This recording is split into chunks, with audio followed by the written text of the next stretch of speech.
We're back. Yes, that's right. We are back. Back to talk about Gun Honey, Blood for Blood, issue number 2.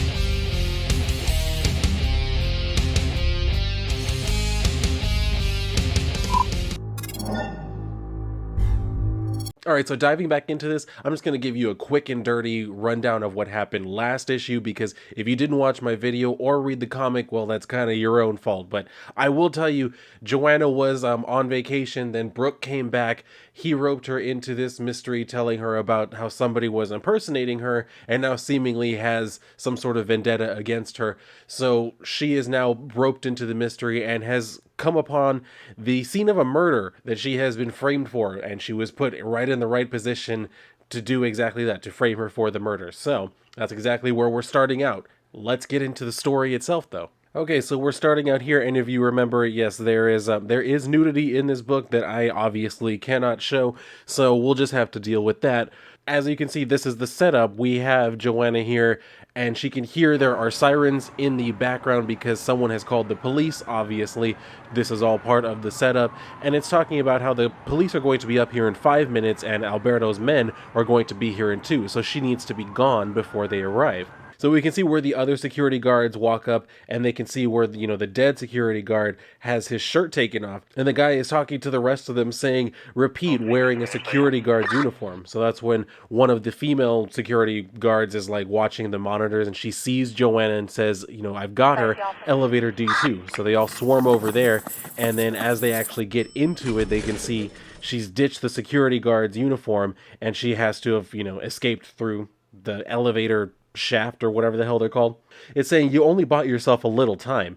Nowhere in this building is safe, which leaves only one choice. And then we can see where, yeah, she actually goes and surrenders herself directly to the police, saying, no need for the guns, boys, I'm surrendering. So now she's in the interrogation room with the one of the cops, and he's basically doing like the harsh interrogation thing where he's talking about, you killed a girl, an innocent girl. She says it was a setup, and then I guess he slammed her head down on the table and is saying that she fired the gun. She says, one like it, not that one. So they take her away, and they're putting her in a solitary cell, and they're talking about how they need to leave the cuffs on her because they've got word about how she, tends to escape from places when you leave her hands free. So she's asking, what if I need to pee? And the guard is saying, well, there's a toilet in the corner. She says, all right, fine. I'm going to need some help getting this outfit off. So, of course, he gets all excited about that for obvious reasons. And then the next thing is, as you can expect, he is now in the cell by himself, and she's also, taken his uniform to once again, get out of the entire facility. So she does manage to do that and says, you spent the night in worse places than an Italian jail. There was that jail in Venezuela and the camp in Kashmir, but that doesn't mean it would have been smart to stay. Milanese prison guards are not famous for refusing bribes, and more than one person has died in solitary. And that looked like Bert's daughter in the shower. He'll want your head. By now, Brooke is halfway to South Dakota. That's good. Maybe he'll pick up Philippa Sterling's trail at the source, where Bert's ex-partner hired her. But it means you're on your own right now, as usual. So we can see where she's, making her way in the night, and says if you can make it to the train station, you can reach the Swiss border. And from there, all of a sudden, she just gets cracked upside the head. And then she's, slowly coming to and realizes that once again, she's all tied up and shit. It says, God, your head's still ringing. But that's the least of your problems. And then we can see where, once again, she's all naked. But you're going to see here in just a second, there is a reason for that. And then we can see there's a man sitting there. He's saying, Mr. John Caruso's sending his men over. Won't be long. You just hang tight. If you'll pardon the expression. She's asking him, what's he paying you? He says, more than you possibly could. She says, you strip all the girls naked before turning them over to your boss? He's like, well, only the ones with lockpicks and weapons, and God knows what else hidden all over them. She's like, all right, fine. That's fair.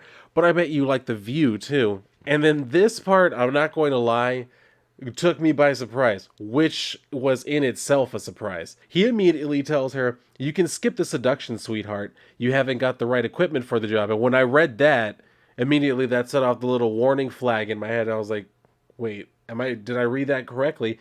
And then she says, just my luck, I get the one gay bounty hunter in Milan. He says, there are a few of us. She says, I didn't do it. didn't shoot his daughter. He says, well, you can tell it to his men. That's them pulling up now. Before I go on, just real quick, I do want to say I really do appreciate that they actually surprised me with a gay character. It's been a while since that actually happened. I appreciate that so much because you don't really very often get gay men who look like this character. Granted, he's, a more minor character. I don't know if he's going to come back at some point. Maybe he will, who knows. But just the fact that they actually surprised me with the whole sexuality thing, did not see it coming. It was not forced in any way. It was genuinely interesting to see that happen. And even more so for me, like I said, just being surprised by it. Had not experienced that in the longest time. You can usually tell nowadays which one's the gay character. That one, couldn't have picked him out of a lineup. We can see where he leaves her alone, which is always the worst thing you can possibly do.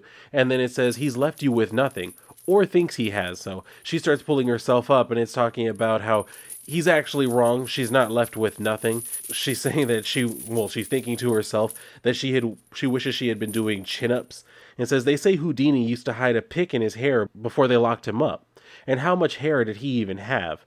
Less than you. So of course she has stuff hidden in her long hair, which apparently I guess he didn't check there. He goes outside and we can see where he's talking to these other guys saying she's all yours, but when they walk in, he's very much surprised to see that, yeah, she's gone. And now she's made off, but this time she doesn't have any of her clothes.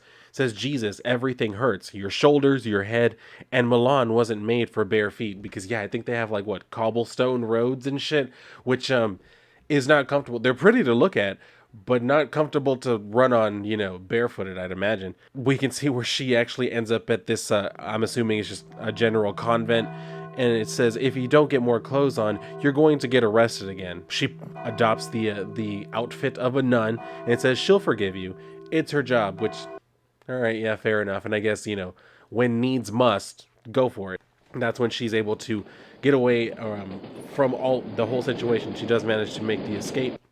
And then we go over to Alberto, who is talking to his men saying, what do you mean got away? How does one woman get away from all of you? So he's telling him, we had her, and then he just tells him, you're fired. So he says, be glad that's all you are. And then that's when one of his assistants comes in and shows him a video saying that he'd better see it because that woman emailed it, the one who won't give her name. And we can see where it's basically a video of who he's going to assume is Joanna hiding the gun, and then it shows her, later on as she's, trying to escape pursuit, and then when she finally turned herself into the cops. So he says, put her through. I'll take it in my study. So that's when he gets on the phone with Filipa and is telling her, who the hell are you? Why didn't you stop her? And she says, she killed someone close to me too. I've been tracking her for months. I can get her now. He says, well, then what's the use now? My Ella is dead. She says, she can't get away with it. You can't let her. And then he tells her she's obviously a hired gun. Only one man could hate me enough to hire her. He's the one that has to pay. And then she just tells him, well, I can find them both. He takes a moment to consider and says, fine, then kill them both. She says, all right, let's discuss my fee. This is when we go back over to Brooke, who is in Harding County, South Dakota, population 1,311, and then we can see where the number goes up to 1,312 when Joanna enters the panel. So he's saying, how did you get out of Italy? She says, expeditiously, which means quickly, in case you were wondering. She's asking him if he's had any luck. He says the shipping address was a dead end, blind mail drop, fake name. But I did get a bead on Ernie. So she's saying, I thought you said he was still on the run. He says he is. He hasn't had a fixed address in 22 years. So she's asking, all right, then whose house is this that we're looking at? He says it's his new partner. So we can see where it's this I believe he's a veteran, and he's, as you can see, disabled. He doesn't have his legs, and he's in a wheelchair. It says, figure you're the better one to approach him, what with me looking like a cop and all. She is making the approach and saying, I'm supposed to be what, a fellow drug dealer? As soon as she gets close enough, he tells her to stop because he'd prefer not to have to dig a grave in the heat. So she says, well, I'd just as soon not wind up, in a grave. And then she says, I think you may have done business with my brother, a man called Afan. He says, not personally, no, but I know the name. Everyone in the business knew him. Shame about how he died. And then she just says, it's how he wanted to go. So he says, you and your brother's line of work? She's saying, well, can we talk about this inside? Because as they both mentioned, it's very hot. So he says, all right, well, show me you ain't healed and ain't wired. So once again, she has to prove herself by getting completely naked. And then she says, there, happy? He says, yeah, very. Meet you inside. Once they're inside, she's saying, so you make custom pharmaceuticals. He says, me, I can't mix a smoothie in a blender. Friend of mine's the wizard with the test tubes. So she says, all right, then he's the one that I've come to see. He says, sorry, Dorothy, nobody gets to see the wizard. Not nobody, not know how. She says, what do you mean, nobody? You must see him sometimes. He says, I haven't been in the same room with the man in 9 years. Then she says, well, you can't move product by email. And then we get a close-up on her tits. He says, you let me worry about moving my product and put them titties away. Showing them off won't lower my price none. Which, all right, you know what? I can respect that. A man of principle. That's a very admirable thing in his line of work, I guess. So she's saying, thing is, I'm not looking for a lower price. My client is happy to pay a premium, but he wants something custom. And then she pulls out this key and says, this is where he's written his instructions. You get it to your friend. He'll know how to read the dot pattern micro engraved between its teeth. And no, a photo won't show it regardless of magnification. Only the right instrument can read it. And I'm sure your friend has one. We'll see if he'll meet with me then. So he just takes, he's about to take it and he says, you're pulling my chain. Micro engraved. You're so full of shit. So she leaves it and says, guess we're going to find out, aren't we? And then she just walks out. So we can see where it turns into night. And then he's saying, what was it that you gave him? She's saying, my mailbox key. He says, remind me never to play poker with you. Think he's going to go for it? She says, well, what choice has he got? He's just the sales guy. Ernie's the brains. He's not going to take the chance there's something real here and he didn't pass it along. So she says, and here we go, because we can see where there's a car pulling up, and then he goes outside to greet them and basically makes, the exchange of giving him the key or whatever. So they're running over to the car, and she's saying, wish you still had the chopper. He says, well, who said I didn't? So that's when, they decide to take the chopper. And she's asking, well, how long can you keep it out? And he says, for an internal affairs case, as long as I need it. So she's asking, has this ever happened before? One of your agents gone rogue? He says, well, not like this. Selling secrets sometimes, not murder. So they continue to pursue the car, and they can see where it's actually getting closer to this giant RV bus thing. She's saying, Brooke, that RV. And then, that's when they start getting closer to it. And he says, what the hell? Because they see where this little hatch on the side opens up and the car basically drives up onto it. And they're saying, so that's, how Ernie's been hiding out. Because basically, he's just always on the move. He's in the RV thing. She's saying it's one way to avoid having a fixed address. And then they see where it starts to open up again. They're saying, well, damn, that was fast. So it says, it's not the same driver. What does he do? Rotate them in 8-hour shifts? So she's saying, I wonder if he ever leaves that thing. With all the solar panels, maybe he doesn't even need to stop for gas, which it's pretty impressive. Although I'd imagine he probably has to stop at some point, right? For some sort of maintenance on it. There's no way you can just keep driving. That has to be bad for the entire vehicle, but who knows? Maybe he figured out some way around that too. But anyway, we can see where he's saying, now what? Even you can't break into a moving vehicle. She's like, are you kidding? Just follow that car to wherever the driver parks it for the night. Hide in the trunk. Next shift change while the new driver's swapping with the old. Sneak out of the trunk, hide in the compartment, then head up and take the driver by surprise. So he just looks at her and is like, you want to be the one to do all that? She's like, not in the slightest. Just flying lower. So she decides, fuck it, let's just go ahead and infiltrate, the RV, the old-fashioned way. So she drops down onto it, and then she sneaks her way inside. As she's kind of sneaking around, that's when he actually just announces it out and says, I can hear you, You don't sound like a policeman. She asks if he's Ernie Brighton, and he says, Ernest, please. That whole Bert and Ernie thing was Alberto's idea. I always hated it. So she's saying, all right, Ernest, I need to know how to find the woman you hired to attack Alberto. He says, attack? Why in the world would I attack him? I'm finally close to fixing MC Cubed. I was going to reach out to let him know. She's like, MC Cubed? He says it was Alberto's little science joke, MC Cubed, because it raises E to a higher power. And not that I'm romanticizing drug use in the slightest, but the first time I read that little explanation with the joke, I was like, oh, okay, that was a good one. I'm not gonna lie, that one actually genuinely amused me. She's saying, your drug, your turbocharged version of ecstasy. He's like, well, that's like calling this vehicle a turbocharged skateboard. He says, one dose and you'll see God. She says, well, that's swell, Ernest, but can we focus, please? If you didn't hire a killer to go after people in Alberto's life, who did? Think. This killer has a grudge against me, and she might have one against you. And if I was able to get in here, she can too. Ernest, I don't think you understand. You and I could both be in very serious danger. And yes, we can see where they are in some amount of danger in the very clear and present variety. So that's where that issue kind of leaves off. And again, I'm still enjoying where this story is going. It's proceeding at a very nice pace. And again, I love this story. I'm not even gonna lie. I don't really have that many notes to kind of to critique on this. I just genuinely enjoy this story. I'm hoping and wishing, I'm not even gonna lie, that one day this will actually get made into some sort of live action something, because I would really love to see it. I really would.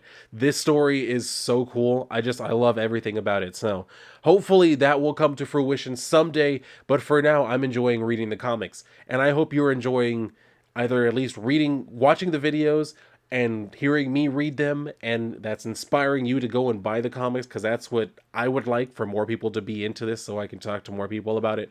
But if not, this is another way for you to get the story. But yeah, I cannot highly recommend this story enough, I think. So go out and pick it up if you're not already reading it. Also, by the way, I've mentioned this before, and I'm going to mention it again many, many times. I have a collective, a group that currently has a zine that you can buy by going to our website, agüeyzine.com.